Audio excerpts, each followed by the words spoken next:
Hello ವೀಕ್ಷಕರೇ, ನಮಸ್ಕಾರ ಎಲ್ಲರಿಗೂ. Welcome back to my channel. ನಾನಿವತ್ತು ನಿಮಗೆ ಮಾದಲಿ ರೆಸಿಪಿ ಹೇಳ್ಕೊಡ್ತಾ ಇದ್ದೀನಿ. ಉತ್ತರ ಕರ್ನಾಟಕದ ವಿಶೇಷ ಸಿಹಿ ಖಾದ್ಯ ಅಂತಲೇ ಹೇಳ್ಬೋದು.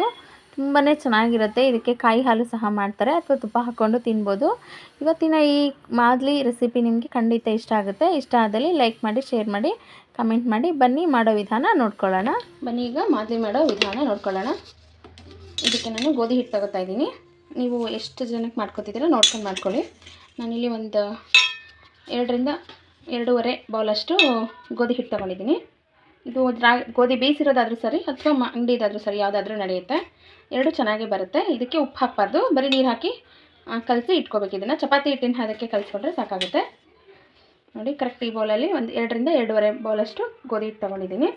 ಇದಕ್ಕೆ ನೀರು ಹಾಕಿ ಚೆನ್ನಾಗಿ ಕಲಿಸ್ಕೊಳ್ಳೋಣ.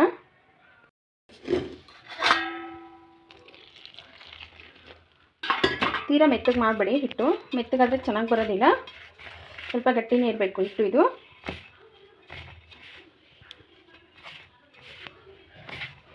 ನೀಟಾಗಿ ಚಪಾತಿ ಹಿಟ್ಟಿನ ಇದಕ್ಕೆ ಇದನ್ನು ಕಲಿಸ್ಕೊತೀನಿ.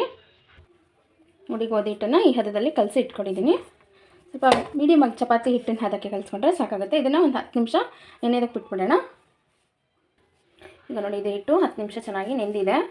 ಈಗ ಇದನ್ನು ಚಪಾತಿ ಮಾಡ್ಕೊಳ್ಳೋಣ. ಬನ್ನಿ, ಇದನ್ನು ಚೆನ್ನಾಗಿ ಹೀಗೆ ನಾದ್ಕೋಬೇಕು. ನಾದ್ಕೊಂಡು ನೋಡಿ, ಇಷ್ಟಿಷ್ಟೇ ಸುಳಿ ಮಾಡ್ಕೋಬೇಕು. ಇದನ್ನು ಟ್ರೈಪಾಡ್ ಮಿಸ್ ಆಗಿರೋದ್ರಿಂದ ಕೈಲೇ ಒಂದು ಕೈಲಿ ಮೊಬೈಲ್ ಇಟ್ಕೊಂಡು ಒಂದು ಕೈಲಿ ಮಾಡ್ತಾಯಿದ್ದೀನಿ. ವಿಡಿಯೋ ಸ್ವಲ್ಪ ಎರರ್ ಅನಿಸಿದ್ರೆ ಇನ್ನೊಂದು ಏನು ತಿಳ್ಕೊಬೇಡಿ. ಈ ಥರ ಬಿಲ್ಲೆ ಮಾಡ್ಕೋಬೇಕು. ಇದನ್ನು ಚಪಾತಿ ಮಾಡ್ತೀವಲ್ಲ, ಸೇಮ್ ಅದೇ ಥರನೇ ಈ ಥರ ಸ್ವಲ್ಪ ದಪ್ಪ ಲಟ್ಟಿಸ್ಕೋಬೇಕು. ಇದನ್ನು ತೆಳ್ಳಗೆ ಲಟ್ಟಿಸ್ಬಾರ್ದು. ನಾರ್ಮಲ್ ಚಪಾತಿಗಿಂತ ಸ್ವಲ್ಪ ತೆಳ್ಳಗೆ ಲಟ್ಟಿಸ್ಕೋಬೇಕು. ನೋಡಿ, ಈ ಥರ ಎಲ್ಲನೂ ಬಿಲ್ಲೆ ಮಾಡ್ಕೊಂಡಿದ್ದೀನಿ. ಈಗ ಇದನ್ನು ಚಪಾತಿ ಥರ ಲಟ್ಟಿಸ್ಕೊಳ್ಳೋಣ. ಪಾತ್ರೆಯಲ್ಲಿ ಇಟ್ಕೊಂಡು ನೋಡಿ, ಈ ಥರ ಸ್ವಲ್ಪ ಚಪಾತಿ ಥರ ಸೇಮು ಲಟ್ಟಿಸ್ಕೋಬೇಕು.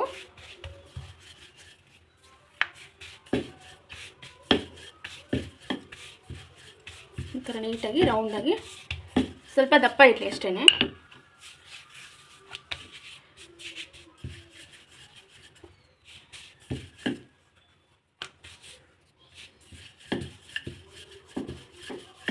ಈ ಥರ ನೀಟಾಗಿ ಸ್ವಲ್ಪ ದಪ್ಪ ಇರಲಿ ಅಷ್ಟೇ. ಈ ಥರ ಎಲ್ಲ ಚಪಾತಿನೂ ಲಟ್ಟಿಸ್ಕೊತೀನಿ. ಈ ಥರ ನೀಟಾಗಿ ತಿರುಗಿಸಿ ಬೇಯಿಸ್ಕೋಬೇಕು. ಅತಿಯಾಗಿ ಒತ್ತಿಸ್ಬಾರ್ದು ಅಷ್ಟೇ.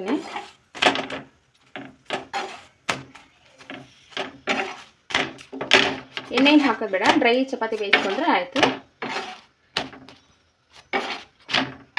ನೋಡಿ, ಈ ಥರ ಜಾಸ್ತಿ ಕಪ್ ಮಾಡಬಾರ್ದು ಅಷ್ಟೇ. ನೋಡಿ, ಈ ಥರ ಬೇಯಿಸ್ಕೊಂಡಿದ್ದೀನಿ. ಈಗ ಇದನ್ನು ಕಟ್ ಮಾಡ್ಕೋಬೇಕು ಚಿಕ್ಕದಾಗಿ. ನೋಡಿ, ಈ ಥರ ಚಿಕ್ಕದಾಗಿ ಕಟ್ ಮಾಡ್ಕೋಬೇಕು. ಇದನ್ನು ಸ್ವಲ್ಪ ಬಿಸಿ ಇದ್ದಾಗಲೇ ಇದನ್ನು ಈ ಥರ ಕಟ್ ಮಾಡಿ ಮಿಕ್ಸಿಗೆ ಹಾಕೋಬೇಕು. ಇದನ್ನು ಬನ್ನಿ ಈಗ ಇದನ್ನು ಮಿಕ್ಸಿಗೆ ಹಾಕ್ಕೊಳ್ಳೋಣ. ನೋಡಿ, ಈ ಥರ ಚಿಕ್ಕದಾಗಿ ಕಟ್ ಮಾಡ್ಕೋಬೇಕು. ನೋಡಿ, ಈ ಥರ ಜಾರಿಗೆ ಇದನ್ನು ಕಟ್ ಮಾಡಿರೋಂಥ ಚಪಾತಿ ಸ್ವಲ್ಪನೇ ಹಾಕ್ಕೊಂಡು ಇದನ್ನು ಮಿಕ್ಸಿಗೆ ಹಾಕ್ಕೋಬೇಕು. ನೋಡಿ, ಇದನ್ನು ಈ ಥರ ನೈಸಾಗಿ ಮಿಕ್ಸಿಗೆ ಹಾಕ್ಕೋಬೇಕು. ನೋಡಿ, ಈ ಥರ ಪುಡಿಯಾಗಿ ಇದನ್ನು ಒಂದು ಬೌಲಿಗೆ ತಗೊತಾ ಇದ್ದೀನಿ. ಇದು ಮತ್ತೆ ಇನ್ನೊಂದು ಸಲ ಮಿಕ್ಸಿಗೆ ಹಾಕಬೇಕು. ಬೆಲ್ಲ ಎಲ್ಲ ಮಿಕ್ಸ್ ಮಾಡಿ ಈಗ ಮತ್ತೆ ಉಳಿದಿರೋದನ್ನು ಇದೇ ಥರ ಮಿಕ್ಸಿಗೆ ಹಾಕೊಳ್ಳೋಣ. ನೋಡಿ, ಈಗ ಎಲ್ಲನೂ ಈ ಥರ ಪುಡಿ ಮಾಡಿ ಇಟ್ಕೊಂಡಿದ್ದೀನಿ. ಇದಕ್ಕೆ ಬೆಲ್ಲ ಹಾಕ್ಕೋಬೇಕು. ಬೆಲ್ಲ ನಿಮಗೆ ಸಿಹಿಗೆ ಅನುಗುಣವಾಗಿ ಹಾಕ್ಕೊಳ್ಳಿ, ಎಷ್ಟು ಬೇಕು ಅಷ್ಟು ನೋಡಿ ಹಾಕ್ಕೊಳ್ಳಿ. ನೋಡಿ, ಇದಕ್ಕೆ ಬೆಲ್ಲ ಹಾಕಿದ್ದೀನಿ ನಾನು. ಇದು ಮತ್ತೆ ಒಂದು ರೌಂಡು ಇದನ್ನು ಮಿಕ್ಸಿಗೆ ಹಾಕ್ಕೋಬೇಕು. ಚೆನ್ನಾಗಿ ಈ ಥರ ಮಿಕ್ಸ್ ಮಾಡಿ ಇದನ್ನು ಇನ್ನೊಂದು ಮತ್ತೊಂದು ಸಲ ಈ ಬೆಲ್ಲ ಎಲ್ಲ ನೈಸ್ ಆಗೋಗೆ ಮಿಕ್ಸಿಗೆ ಹಾಕ್ಕೋಬೇಕು. ನೋಡಿ, ಇದನ್ನ ಮಿಕ್ಸಿಗೆ ಹಾಕ್ತಿದ್ದೀನಿ ಇನ್ನೊಂದು ರೌಂಡು.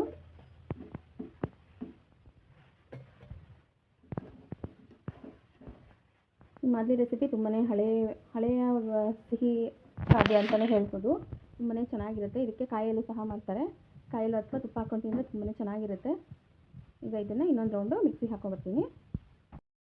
ನೋಡಿ, ಈಗ ಇದಕ್ಕೆ ಗೋಧಿ ಇದು ಕಟ್ ಮಾಡಿಟ್ಕೊಂಡಿದ್ದೆನಲ್ಲ ಅದಕ್ಕೆ ಬೆಲ್ಲ ಹಾಕಿ ಈ ಥರ ಮಿಕ್ಸಿಗೆ ಹಾಕಿ ಇಟ್ಕೊಂಡಿದ್ದೀನಿ.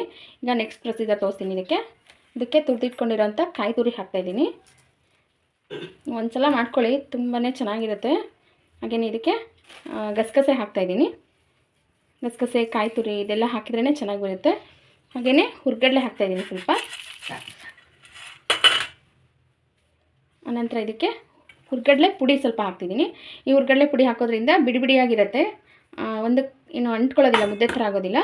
ಆನಂತರ ಇದಕ್ಕೆ ಸ್ವಲ್ಪ ಶುಂಠಿ ಮತ್ತು ಏಲಕ್ಕಿನ ಪುಡಿ ಮಾಡಿ ಇಟ್ಕೊಂಡಿದ್ದೆ, ಅದನ್ನು ಸ್ವಲ್ಪ ಹಾಕ್ತಿದ್ದೀನಿ. ಇದೆಲ್ಲನೂ ಹಾಕಿ ಇದನ್ನು ನೀಟಾಗಿ ಕಲಿಸ್ಕೋಬೇಕು. ಸ್ವಲ್ಪ ಹಸಿ ಒಂಥರ ಮುದ್ದೆ ಥರ ಅನಿಸುತ್ತೆ, ಆದಮೇಲೆ ಆರಿದ್ಮೇಲೆ ಇದು ಚೆನ್ನಾಗಾಗುತ್ತೆ. ಇದನ್ನು ನೀಟಾಗಿ ಕಾಯಿ ತುರಿ ಸ್ವಲ್ಪ ಹೆಚ್ಚಾಗಿ ಹಾಕ್ಕೊಳ್ಳಿ, ಚೆನ್ನಾಗಿರುತ್ತೆ. ಕಾಯಿ ತುರಿ ಮತ್ತು ಹುರ್ಗಡ್ಲೆ ಪುಡಿ ಇದನ್ನೆಲ್ಲ ಸ್ವಲ್ಪ ಜಾಸ್ತಿನೇ ಹಾಕ್ಕೊಂಡ್ರೆ ಚೆನ್ನಾಗಿರುತ್ತೆ ಟೇಸ್ಟು. ನೋಡಿ ಗಸಗಸೆ ಎಲ್ಲ ಹತ್ತಿರದಿಂದ ತೋರಿಸ್ತೀನಿ ಎಷ್ಟು ಚೆನ್ನಾಗಿ ಕಾಣ್ತಿದೆ ಅಂತ. ಇದು ವರ್ವಿ ಮೌನೇಶ್ವರರು, ನಮ್ಮ ವಿಶ್ವಕರ್ಮದವರು ಪೂಜಿಸುವಂಥ ಜಗದ್ಗುರುಗಳು ಶ್ರೀ ಮೌನೇಶ್ವರ ಸ್ವಾಮಿಗಳ ಮಹಾಪ್ರಸಾದ ಅಂತಲೇ ಹೇಳ್ತಾರೆ ಮಾದಲಿನ. ಇದನ್ನು ಅಲ್ಲಿ ದೇವಸ್ಥಾನಕ್ಕೆ ಹೋದಾಗ ನಮಗೆ ಪ್ರಸಾದ ಕೊಡ್ತಾರೆ. ಇದನ್ನು ತುಂಬಾ ಚೆನ್ನಾಗಿರುತ್ತೆ ಟೇಸ್ಟಿಯಾಗಿ.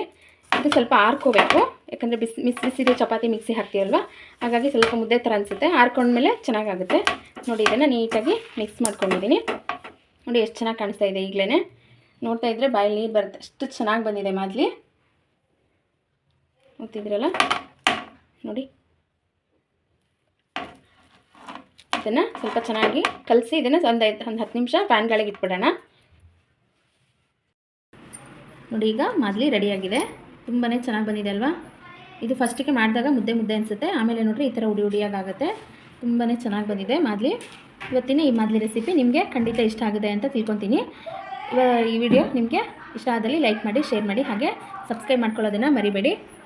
Thank you.